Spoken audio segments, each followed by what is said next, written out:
हो राम।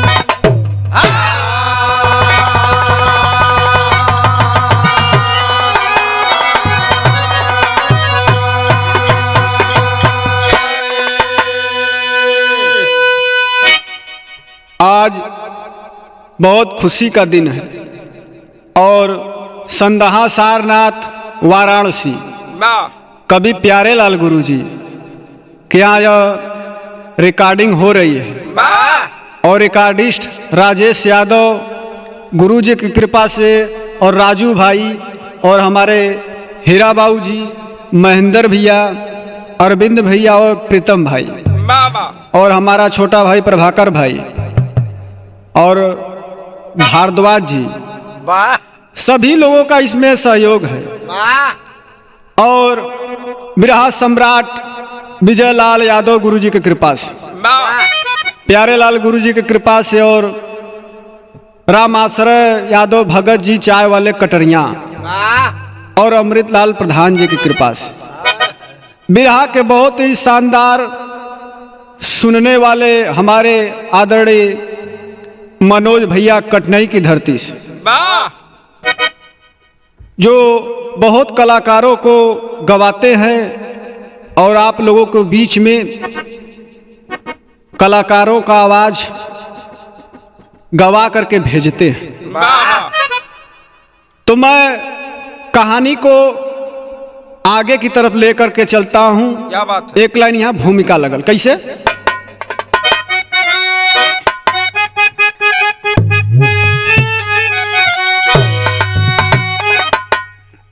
ऐसन समय के बालकीर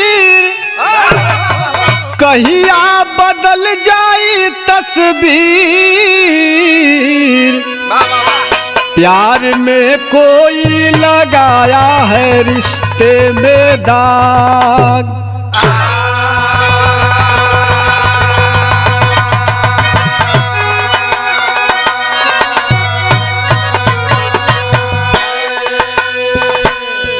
इस समय बड़ा बलवान बा।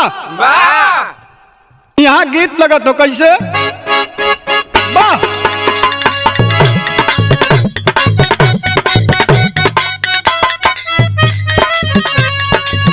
बाटा बाटा गोरी बाटा ले 1000 पैबू,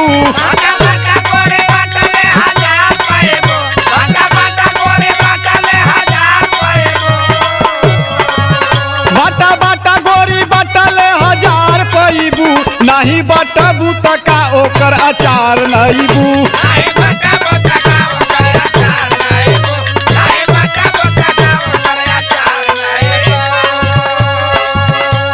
लेकिन बिरहा सुनने वाले बाबू भाव लगल कैसे। छल बाजी का है अपने औलाद से भइल,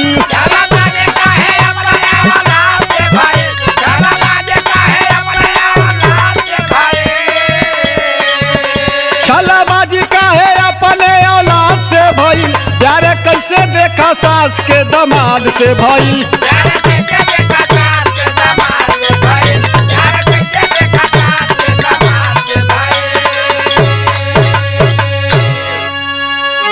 कभी सुनले रला लोग नहीं हो कि सासो दामाद का प्रेम मोहब्बत अब चले लगत हो। सुनाई के मिल गल भैया।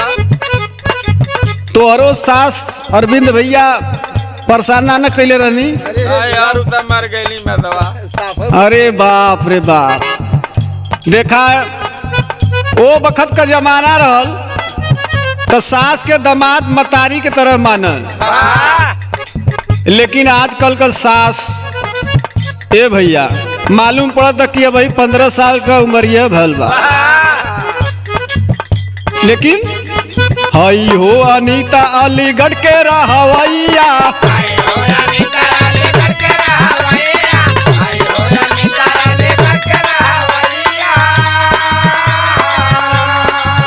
एगो बेटी गोदिया में देहला गोसैया,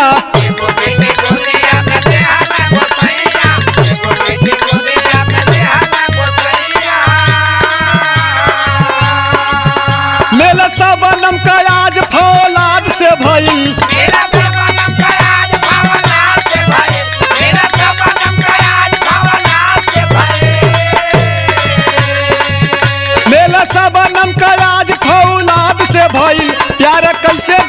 सास के दामाद से भइल।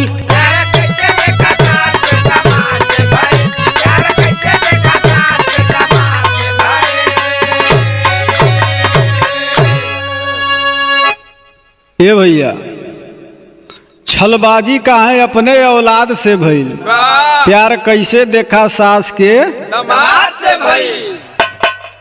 अलीगढ़ का अनीता रहलिन ये भैया, और एगो बिटिया उनके पास रहली, और उन्हीं का शादी करे के फेर में पूरा घूमे लगले लड़का खोजे बदे के मिल जाए एकदम प्रीतम जैसन तई हट्ठा खट्टा,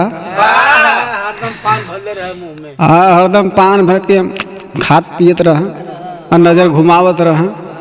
पान खाए वाला ढेर तीखा होला का, तैसे हमहू हरियर रह। तब यहाँ तर्ज लगत बा कैसे,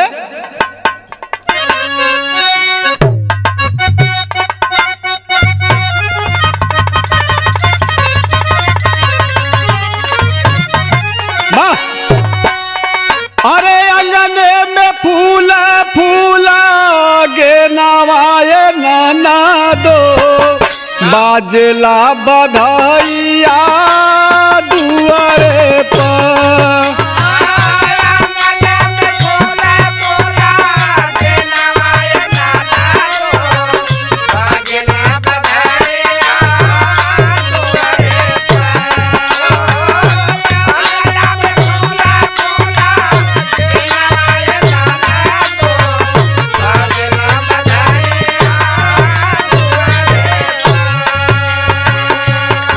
लेकिन भाव लगल बिरहा के कैसे,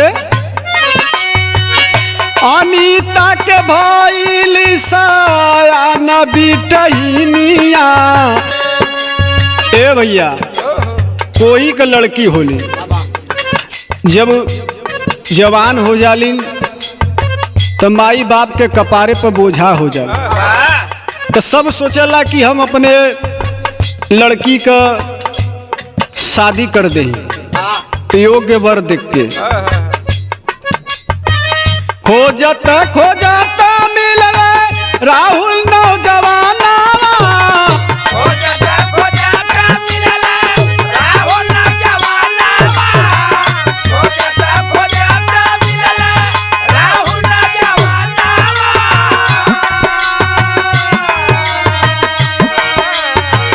अनीता जब योग्य वर बाट समाना,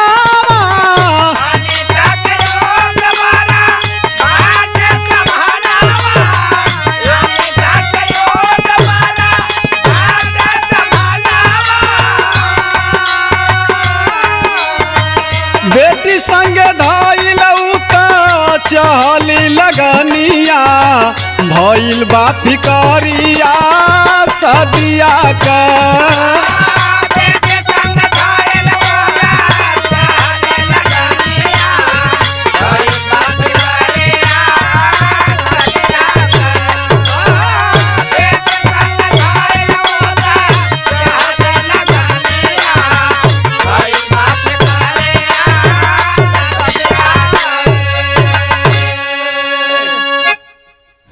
वही समय अलीगढ़ का नेता कई वर खोजलिन लेकिन वर मिलल नहीं। उनके बढ़िया वर चाहत रहल बाबू पंचो भैया कि ऐसन वर मिले कि हमहू के खुश रख, हमार बिटिया के भी खुश रख। बारे सोच आजकल का, लेकिन यहाँ तर्ज लगत हो कैसे भैया,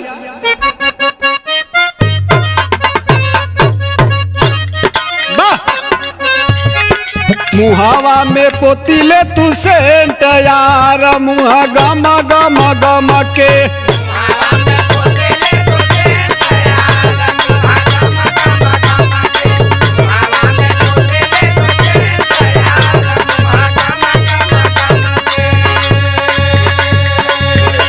लेकिन भाव लगल कैसे, शादी पर 16 अप्रैल बेटी का मन चाह चाह चाह के।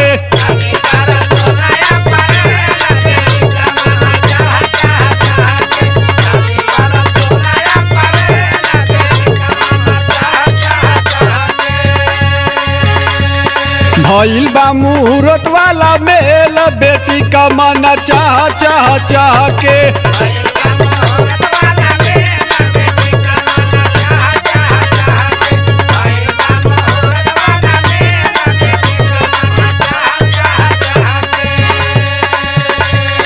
रोजा रोजा होके लागल फोनवा पर बतिया,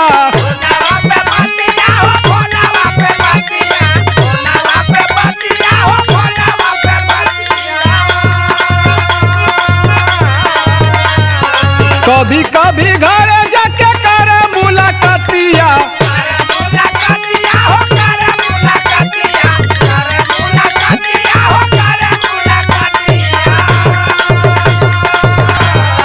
खुशियाँ मनावे रेलम रेल, बेटी का मन चाह चाह चाह के।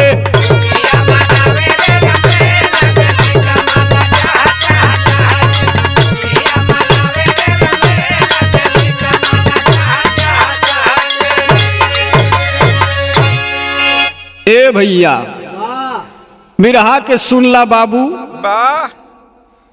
अनीता गल बाड़ी वर खोजे, वर मिल गल बा। राहुल नाम का लड़का बा। और रोज फोन से बात होत हो और रोज मुलाकात भी होत जाके घरे। एकदम रेलम रेल बा, मन चाहा वर मिल गल बा। लेकिन यहाँ तर्ज लगत बा भैया कैसे?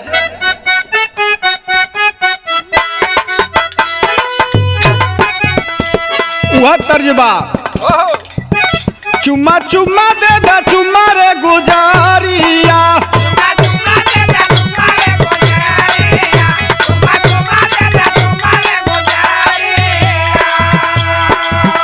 चुम्मा चुम्मा दे दा चुम्मा रे गुजारिया, चुम्मा चुम्मा दे दा चुम्मा रे गुजारिया। तन हिला दे तू, तन हिला दे तू पतरी कमारिया।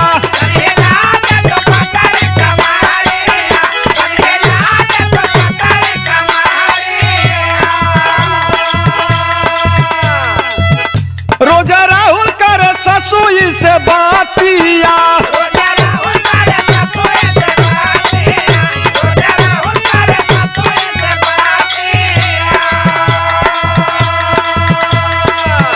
रोजा राहुल कर ससुई से बातिया, रोजा राहुल कर ससुई से बातिया।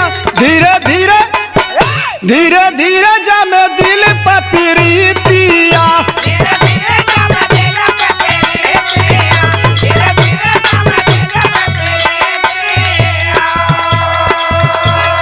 रोजा रोजा राहुल घर से फोनावा लगावा,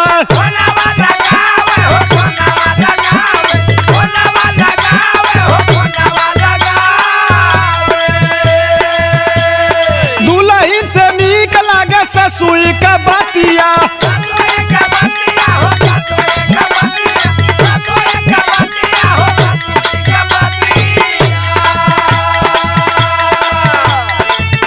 डोले लागल देखा दोनों का नियतिया, डोले लागल देखा दोनों का नियतिया। रोजा राहुल कर ससुई से बातिया,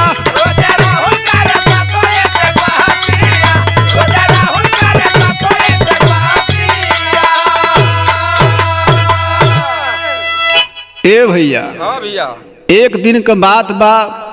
राहुल गैलन सास के देखलन और सासो राहुल के देखे लगली और दोनों में नैना चार हो गल और नैना चार से प्यार में बदल गल।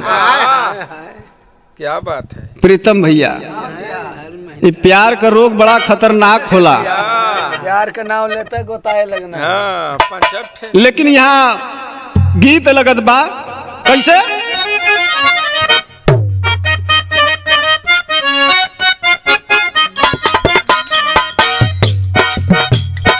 वह गीत बा,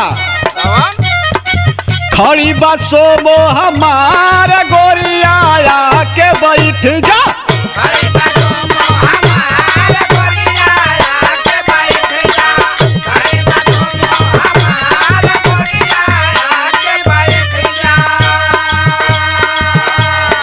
सासू के लेके फरार देखा दमदा हो गई ले।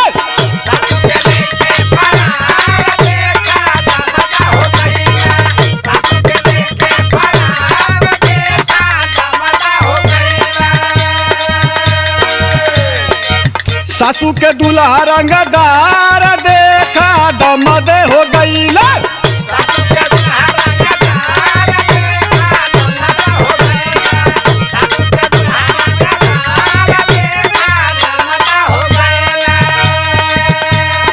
दोनों के तब गहुआ खोजे जगह जगह हठुआ खोजे।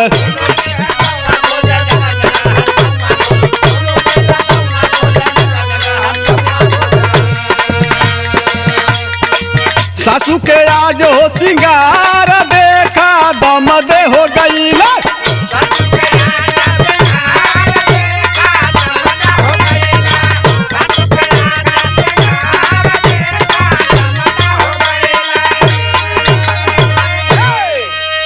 ए भैया, हाँ भैया, सासू जी दामाद के देख के पूरा सोरहो सिंगार लगनी अपन कर। पूरा चूड़ी दोनों हाथे में पूरा मेहंदी लगा के एकदम क्रीम पाउडर लगा के एकदम चौचक मार के भैया एकदम जवान हो गए। और दामादों का देख के दशा खराब हो गल। अरे बाप रे बाप, ये तो पूरा बिजली चमकत बा। और दोनों का एकदम भैया परवान चढ़ गल प्यार। एकदम मनता नहीं बाटन नहीं, एकदम आसमान लगना से। अच्छा तो ये बतावा, सोचा लोग न तो लड़का कुछ समझ पावत बा न तो ऊ औरत। अच्छा ये बतावा, अगर धर्म पर होतन लड़का और सास तो ऐसा करनी करतन हो? नहीं नहीं। बतावा, सास दामादे के रख लेली। ई कलयुग न बा, पूरा हाहाकार मचल बा। तब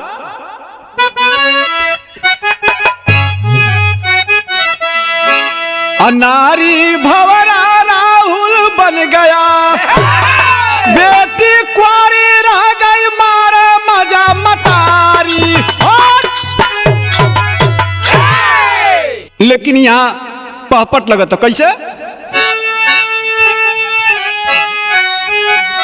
अरे रिश्ता में ही भयल बनर बटुआ गौआ खोजला, शहर गली का चप्पा चप्पा ठौआ गौआ खोजला।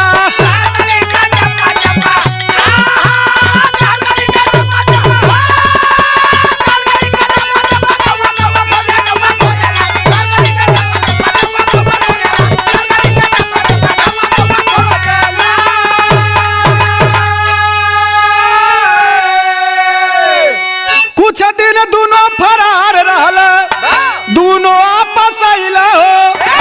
घुसने दिए न गांव में लोगवा, भारी तब घुसी अइला हो। पुलिस बदला दोनों के सुझौआ गौआ खोजला, राह शोक से काटा खुमल पौआ गौआ खोजला।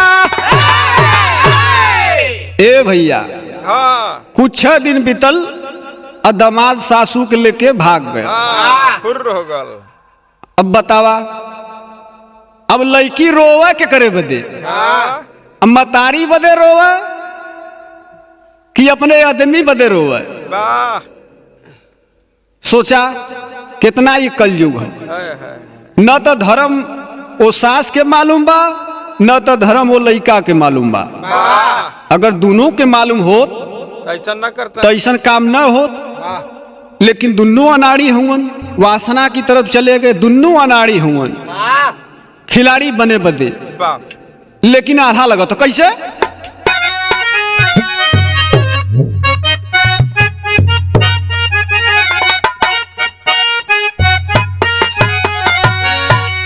अरे माई बाप जब के जिम्मेदार ना समझिया भैया,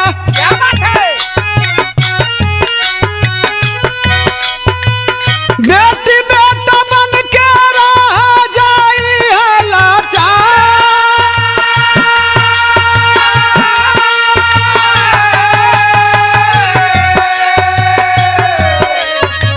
राहुल से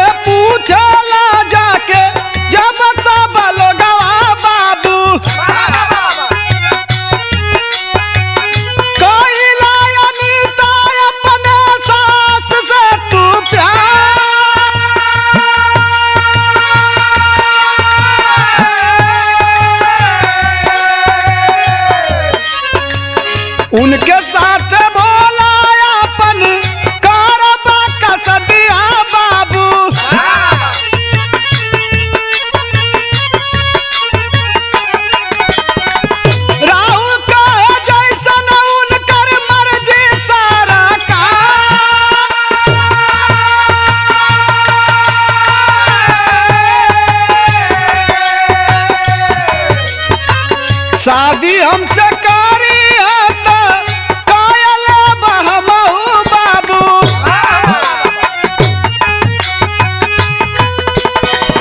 करब नहीं एको बारा माई ना का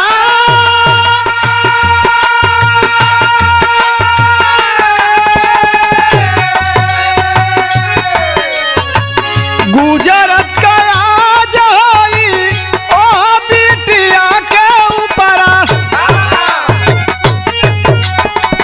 होके वाला दुल्हा मिलल तना गद्दार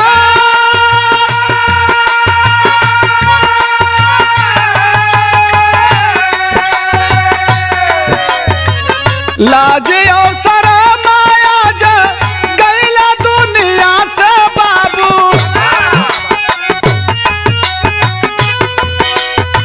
बाप के आगे झुकल बाधारा मावा का डार।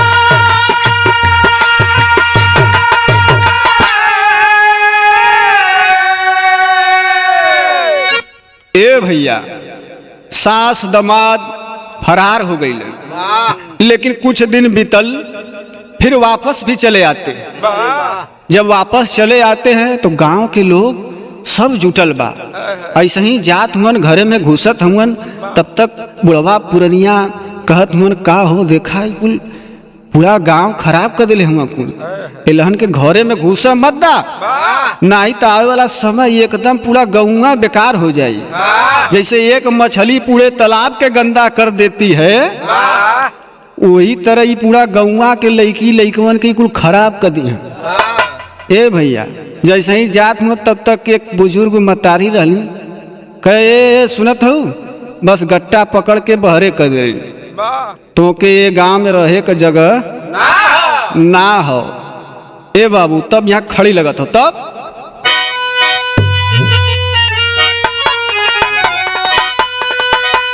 कैसे परदेसवाई आजाद रही है जबकि सास का शौहर अपने खुद दामाद होई है।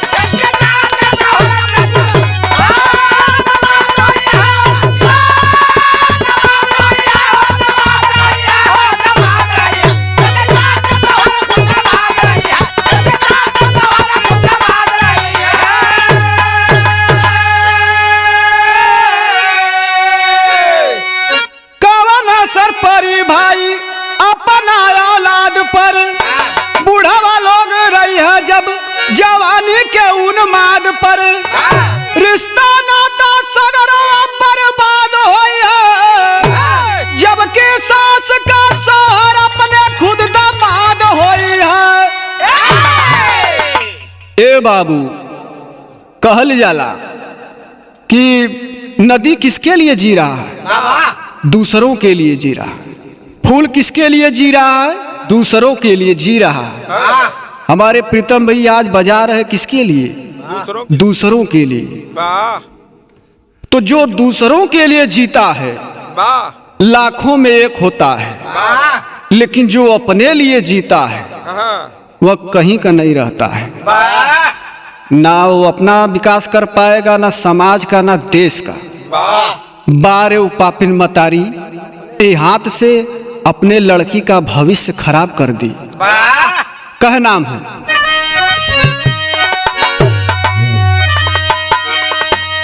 गुरु बिहारी गुरु गणेश गुरु रामलाल गुणकारी स्वर्ग चंद्रिका कवि बच्चन जी बने पुजारी अनारी भवरा राहुल बन गया राम शिष्य प्यारे लाल अब झुकल